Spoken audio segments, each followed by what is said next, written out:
What did people really eat in medieval times? Prepare to be shocked. It's not what you think.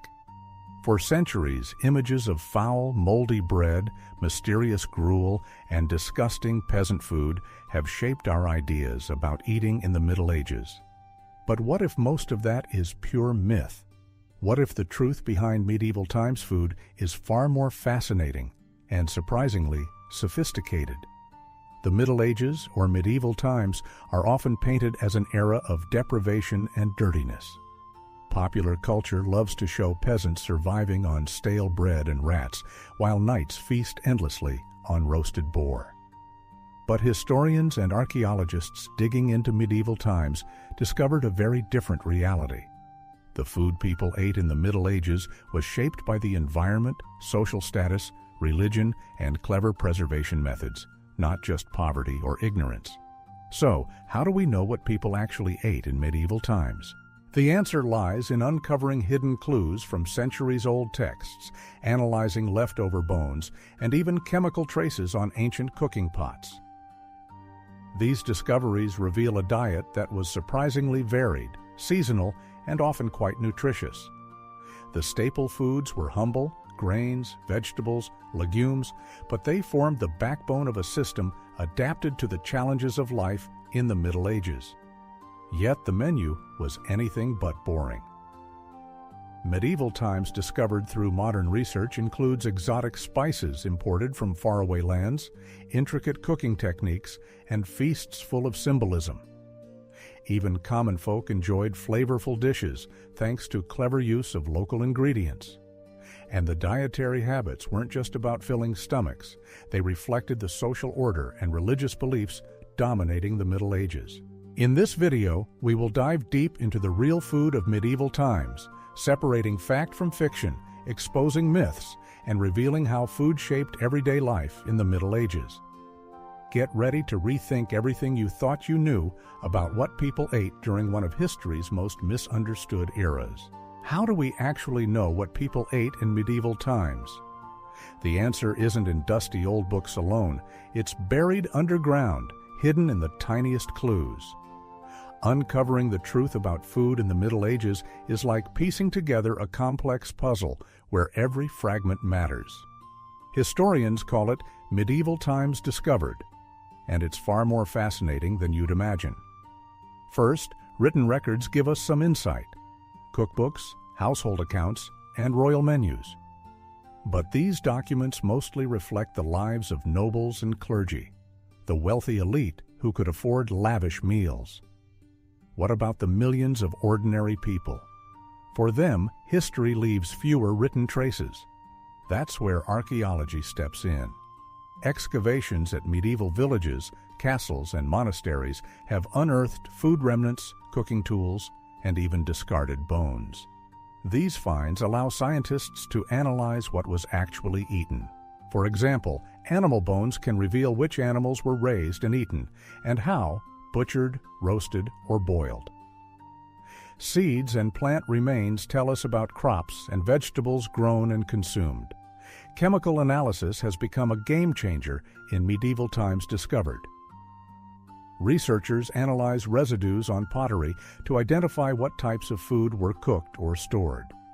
Sometimes microscopic pollen or starch grains trapped in old cooking vessels unlock secrets about spices and herbs used in medieval times. Even human remains can tell a story. By examining bones and teeth, scientists determine diets, nutritional deficiencies, and health conditions of medieval people. This evidence sometimes challenges long-held beliefs, like peasants starving on pure grain diets or nobles eating only meat. These combined methods build a fuller picture of food in the Middle Ages, one that is complex and surprisingly diverse. Far from being a world of monotonous gruel, medieval times food was shaped by geography, climate, social class, and religion. The food wasn't just survival fuel, it was deeply woven into culture and identity. In the next sections, we'll explore the different layers of this culinary tapestry, from what peasants put on their plates to the feasts of kings. But first, remember, every crumb uncovered brings us closer to medieval times discovered, the truth hiding beneath centuries of myths.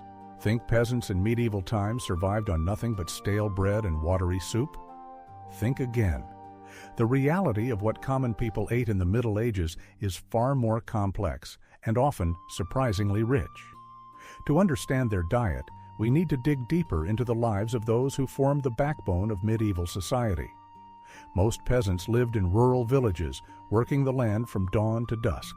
Their food had to fuel hard labor, but also fit the rhythms of the seasons and what the local environment provided. The staple of their diet was simple: grains like barley, rye, and oats, often ground into coarse bread or boiled into porridge. But this wasn't just bland filler. These grains were essential sources of energy and nutrition. Legumes, such as peas, beans, and lentils, played a crucial role. They provided much-needed protein and were easy to grow alongside grains. Peasants didn't have easy access to fresh meat regularly, so these plant-based proteins were invaluable.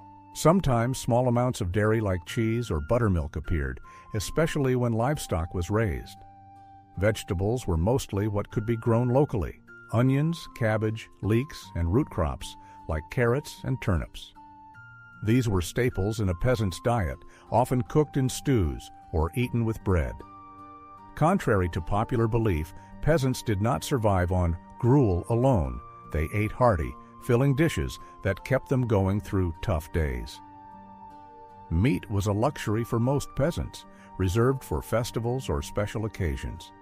Hunting was usually forbidden or limited by law, so wild game was scarce. Instead, people raised small animals, chickens, pigs, and sometimes sheep, for occasional consumption. Fish, especially freshwater varieties, was also important, particularly in regions with rivers and lakes. Importantly, food in medieval times was seasonal and local. There was no supermarket. What you ate depended heavily on where and when you lived. This meant that peasants' diets shifted dramatically throughout the year, with stored grains and preserved foods making up the winter months. So, was their food disgusting or shocking? Not really. It was practical, nutritious, and adapted to their environment. In fact, the diet of ordinary people in the Middle Ages was balanced in ways modern diets could learn from. In the next block, we'll explore the opposite side of the table, what the nobles and knights indulged in during medieval times discovered. The contrast will surprise you. Ever wondered what the lords and ladies really ate in medieval times? Prepare to be surprised. It wasn't just endless meat and wine. The food of nobles and knights in the Middle Ages was a world apart from the peasant's table, but it was also full of unexpected details that challenge popular myths. Medieval nobility used food as a status symbol. Their feasts were elaborate displays of wealth and power, designed to impress guests and rivals alike. But beyond the spectacle, the reality of noble diets reveals a careful balance of luxury, ritual, and even health concerns. Meat was indeed central. Beef, pork, venison, and fowl were staples. But these weren't the endless gluttonous banquets often imagined. Hunting was a noble pastime, and fresh game was prized, but preservation methods like salting and smoking meant that meat could be stored and used throughout the year. Nobles also enjoyed fish, especially on days when the church forbade meat. Freshwater and saltwater fish, sometimes even exotic species, found their way onto the table. What about spices? This is where medieval times discovered really shakes up our assumptions. Exotic spices like pepper, cinnamon, cloves, and nutmeg were imported from far-off lands and cost fortunes. They weren't just for flavor, but also for demonstrating status and masking the taste of less fresh food. Nobles experimented with complex recipes mixing sweet and savory, sour and spicy, a culinary creativity that few expect from the Middle Ages. Bread at the noble table was white and finely baked, a sharp contrast to the coarse dark bread eaten by peasants. This difference wasn't just about taste, it symbolized social hierarchy. But it wasn't all indulgence. Nobles believed certain foods had medicinal properties. food and health were closely linked, and diets could be adjusted based on humoral theory, the medieval idea that balancing bodily fluids was key to well-being. This meant some foods were avoided or encouraged according to seasons and individual constitution. Feasts were theatrical events featuring multiple courses, exotic dishes, and entertainment. Yet beneath the grandeur lay a culture of restraint and ritual. In truth, the noble diet of medieval times was both a reflection of privilege and a product of complex social, religious, and medical beliefs. It wasn't just about eating, it was about power, identity, and survival. Next, we'll step back to explore the everyday vegetables, grains, and legumes that made survival possible for millions in the Middle Ages. The humble ingredients hiding amazing stories. Think vegetables and grains were boring filler food in medieval times? Think again. These humble ingredients were the true backbone of survival in the Middle Ages, sustaining millions through harsh winters, poor harvests, and endless toil. Yet their story is far richer and more surprising than most people realize. In the era we call medieval times, grains like barley, rye, and oats were not just carbs, they were life itself. They formed the basis of bread, porridge, and ale, feeding peasants and nobles alike. But these grains varied widely in quality and use. Rye and barley thrived in colder, wetter climates where wheat struggled, making them staples in northern Europe. Wheat was prized but often reserved for the wealthy because it produced finer, lighter bread. Legumes, peas, beans, lentils, were another key element. Not only did they provide essential protein, but they also helped improve soil fertility through crop rotation, a practice more advanced than many imagine for medieval times discovered. Peasants grew and consumed these legumes in stews and pottages, often combining them with grains to create balanced, nutritious meals. Vegetables were seasonal, local, and simple, yet incredibly important. Onions, leeks, cabbages, garlic, and root vegetables like carrots and parsnips were common. These plants thrived in medieval gardens and fields, offering vitamins and minerals that grains alone couldn't provide. Contrary to the stereotype of medieval diets lacking freshness, many people enjoyed a variety of vegetables when in season. Preservation was a critical skill. Smoking, drying, pickling, and fermenting allowed vegetables and grains to last through winter months when fresh produce was scarce. These methods were vital for survival and show a sophisticated understanding of food management in the Middle Ages. Herbs, too, played a double role, flavoring food and providing medicinal benefits. Parsley, sage, rosemary, and thyme were staples not only in noble kitchens, but also in peasant homes. What's fascinating about medieval times discovered through food is how interconnected it all was. Grain fields, vegetable gardens, livestock, and spices combined to create a complex food web. It wasn't just about filling bellies, it was about balancing nutrition, resources, and tradition. In the next block, we'll delve into the role of meat, fish, and game, the coveted but often misunderstood luxuries of medieval times. You'll see that the reality is far from black and white. Did medieval people gorge on endless meat, or was meat a rare luxury? The truth about meat, fish, and game in medieval times will surprise you. Meat was prized, yes, but it wasn't the daily staple most imagine. Instead, it occupied a complex place in medieval diets, shaped by social class, religion, and the environment. For common folk in the Middle Ages, fresh meat was a rare treat. Livestock was valuable as working animals and sources of milk, wool, and leather, so slaughtering animals was often reserved for festivals or emergencies. Pigs, chickens, and sometimes sheep provided occasional meat, but heavy reliance on them was impractical for peasants. On the other hand, nobles and knights had greater access to meat thanks to their estates and hunting privileges. Hunting was not only a means of obtaining food, but a symbol of status and power. Venison, deer meat, was highly prized and often featured in noble feasts. Boar, rabbit, and game birds like pheasants and partridges also appeared on tables, but even for the wealthy, meat was carefully rationed and prepared. Fish played an even more critical role than many realize. Due to strict religious rules, especially the Catholic Church's numerous meat-free fasting days, fish was essential year-round. Freshwater fish like carp, pike, and perch, along with saltwater varieties such as herring and cod, were widely consumed. Monasteries were particularly important centers for fish consumption and even fish farming, reflecting the religious and economic significance of fish in medieval times. Preservation techniques like salting, smoking, and drying were vital. Salted fish and cured meats allowed food to last through lean seasons.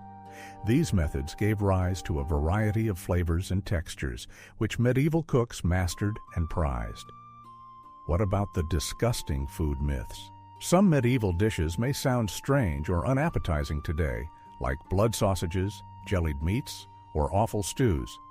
But these were practical ways to use every part of an animal, reducing waste.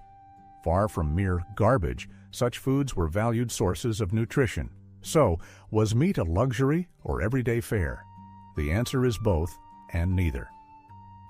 Meat's role in medieval times was shaped by economics, faith, and tradition. It was a prized resource, carefully consumed, preserved, and celebrated. Next, we'll explore dairy products and eggs, the unsung heroes of the medieval diet. Their story is full of surprises and essential to understanding medieval times discovered. Ever thought dairy was just a modern convenience? Think again. Milk, cheese, and eggs were medieval power players, essential to survival and status in medieval times. While meat and grains get most of the attention, dairy products were quietly indispensable, shaping diets across social classes in the Middle Ages.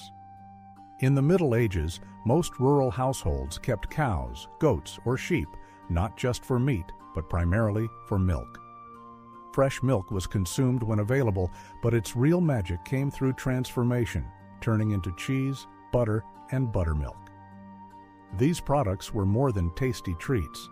They were ways to preserve nutrition when fresh milk spoiled quickly, without refrigeration. Cheese-making was a highly developed craft in medieval times discovered. From simple farmers' cheeses to rich, aged varieties enjoyed by nobility, cheese provided a vital source of protein and fat. It was portable, lasted for months, and could be traded or sold. Monasteries became famous for producing specialty cheeses, contributing to both local economies and culinary traditions. Butter was another prized product. Far from just a cooking ingredient, butter symbolized wealth in some regions, while in others, it was a staple fat for everyday cooking. It also played a role in medieval medicine and rituals, showing the deep connection between food, health, and culture in the Middle Ages. Eggs were a surprisingly versatile and common food. Chickens were widespread, providing a steady supply of eggs that could be eaten fresh or used in countless recipes, from simple porridges to complex pies and pastries. Eggs also served as a binding and enriching agent in medieval cooking, adding texture and nutrition. Interestingly, dairy and eggs transcended class barriers. While the nobility enjoyed more refined versions, peasants relied on these products for essential calories and nutrients. In times of fasting, when meat was forbidden, dairy often remained an important protein source. But dairy in medieval times was also challenging. Seasonal changes, livestock health, and limited preservation meant availability fluctuated. This made dairy a food to manage carefully, produced, consumed, and stored with expertise passed down through generations. Understanding dairy's role reveals a side of medieval times food often overlooked, one of innovation, adaptation, and resilience. The humble milkmaid's daily work was as vital as the Lord's feast. Up next, the story of bread, the medieval staple that shaped everyday life and symbolized more than just food. If you think bread is just bread, think again. In medieval times, bread was the true measure of status, survival, and even identity. It was far more than a simple staple. It shaped daily life and social divisions in ways that might shock you. In the Middle Ages, bread was everywhere, but not all bread was created equal. The type, quality, and color of bread you ate instantly revealed your social rank. The wealthy feasted on fine white bread made from wheat flour, while the poor ate coarser, darker loaves baked from rye, barley, or oats, often mixed with bran and other grains. Why such a difference? Wheat was expensive and difficult to grow in colder northern climates, so it became a luxury item. White bread was soft and light, symbolizing refinement and privilege. Meanwhile, the darker breads were denser, more nutritious in fiber, and practical for peasants whose diets depended heavily on filling, energy-rich foods. Bread wasn't just food, it was culture. Bakers held important positions in medieval towns and villages. Guilds regulated the quality and price of bread, controlling one of the most vital parts of the food supply. The word breadwinner literally comes from this era, referring to the person who brought home the bread, the family's main sustenance. Bread also had religious significance. It featured prominently in Christian rituals, most famously in the Eucharist. This spiritual role elevated bread beyond mere nourishment, connecting everyday food with faith and community. For peasants, bread was often eaten with whatever was available: vegetable stews, cheese, or small amounts of meat. It was the foundation of every meal, providing the calories necessary for hard physical labor. In winter months, stale bread could be soaked in broth or turned into pottages, showing the resourcefulness of medieval cooks. Interestingly, bread shortages and poor harvests could cause social unrest. Bread riots were common as the population depended so heavily on this staple. This highlights how deeply bread was woven into medieval society's fabric, not just as food, but as a symbol of stability and life itself. In Medieval Times Discovered, bread tells a story of survival, class, culture, and even politics. It's the silent witness to centuries of history baked into every loaf. Next, we'll explore the mysterious and expensive world of spices and seasonings, the medieval flavor revolution you never knew about. Imagine a time when a pinch of spice was worth its weight in gold. Welcome to the secret world of medieval flavor in medieval times. Spices weren't just about taste, they were symbols of power, wealth, and global connections in the Middle Ages. The story of medieval seasoning is a thrilling tale of exploration, trade, and culinary innovation that reshaped food across Europe. In the Middle Ages, spices like pepper, cinnamon, cloves, nutmeg, and saffron were exotic treasures imported from distant lands, Asia, the Middle East, and beyond. These rare goods traveled thousands of miles along dangerous routes, passing through many hands before reaching European kitchens. This journey made spices incredibly expensive and highly sought after by nobles, merchants, and chefs alike. But why did medieval cooks obsess over spices? Partly to mask the less fresh flavors of preserved meats and fish, but also to display status. The more spices a dish contained, the more luxurious it appeared. Spices were often used lavishly at noble feasts, sprinkled into sauces, sweets, and even drinks. They added complexity and surprise to otherwise simple ingredients. Medieval Times Discovered through these spices reveals surprising culinary creativity. Chefs experimented with combining sweet and savory flavors, mixing fruits, meats, and pungent spices in ways that might seem unusual today, but were the height of sophistication then. Spices also carried medicinal and symbolic meanings. They were believed to aid digestion, preserve health, and even protect against evil spirits. Their rarity and powerful aromas made them almost magical in the medieval mindset. This demand sparked vast trading networks, fueling the wealth of cities like Venice and Genoa, and motivating explorers to find new routes to the spice-rich East.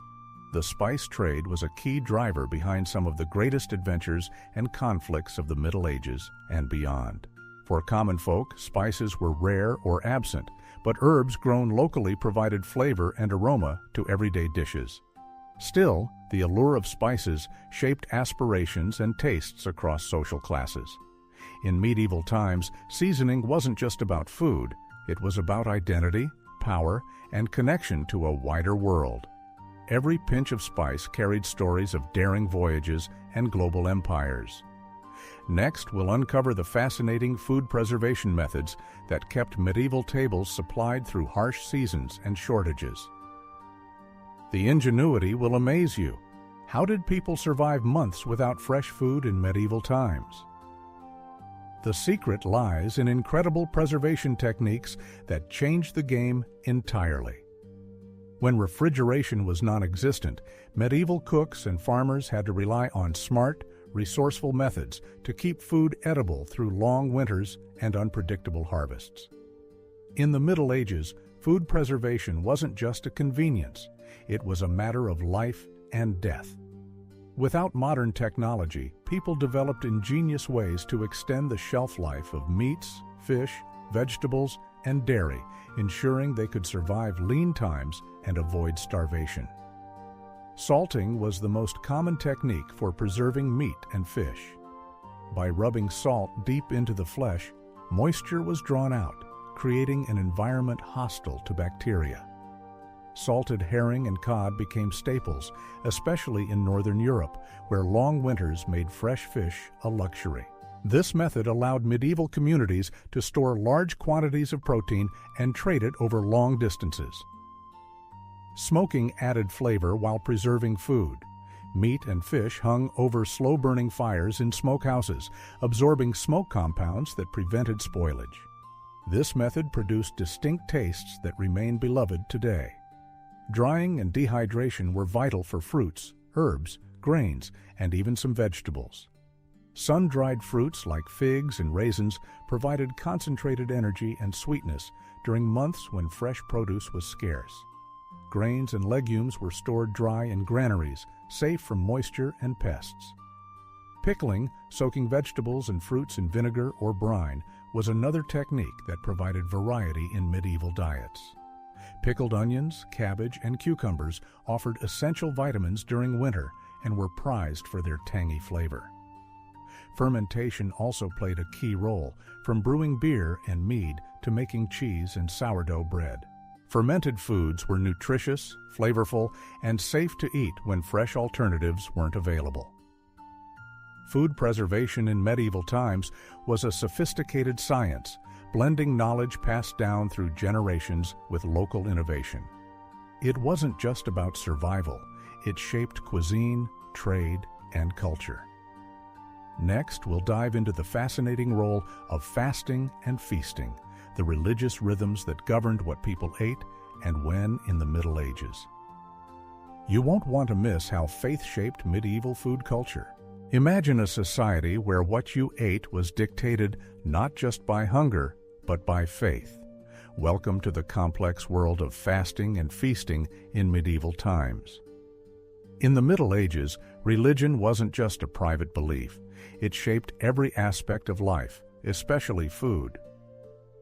The rhythms of fasting and feasting created a culinary calendar that influenced what millions ate daily. The Catholic Church ruled medieval Europe and established strict rules about fasting, periods when meat and sometimes other rich foods were forbidden. Lent, the 40 days leading up to Easter, was the most famous fasting period, but there were many others throughout the year. On these days, fish, vegetables, bread, and dairy often replaced meat. This religious practice shaped medieval diets in surprising ways. For example, the emphasis on fish led to innovations in fish preservation and farming. Monasteries became centers of fish cultivation, helping supply communities with fresh fish even during fasting periods.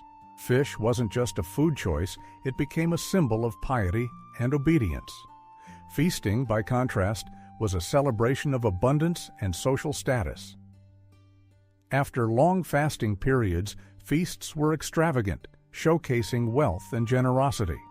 Nobles held grand banquets with multiple courses featuring rare spices, game meats, sweet desserts, and elaborate presentations.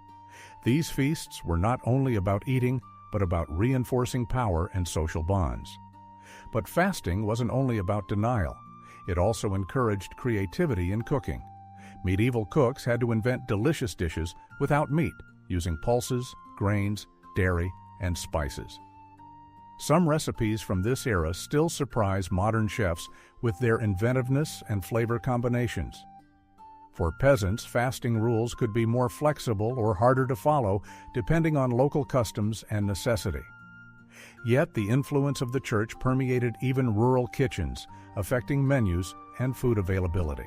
Understanding fasting and feasting is key to unlocking the true picture of medieval times discovered, a world where faith and food were inseparable, shaping daily life, culture, and survival.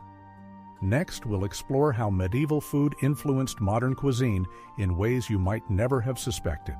What if I told you that the food traditions we cherish today owe more to medieval times than you ever imagined? The Middle Ages weren't just a dark, bland chapter in culinary history.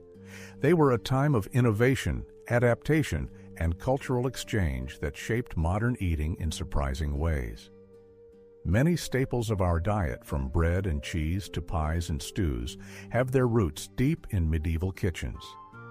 Techniques developed in the Middle Ages, such as fermenting, curing, and spicing, remain foundational in cooking worldwide.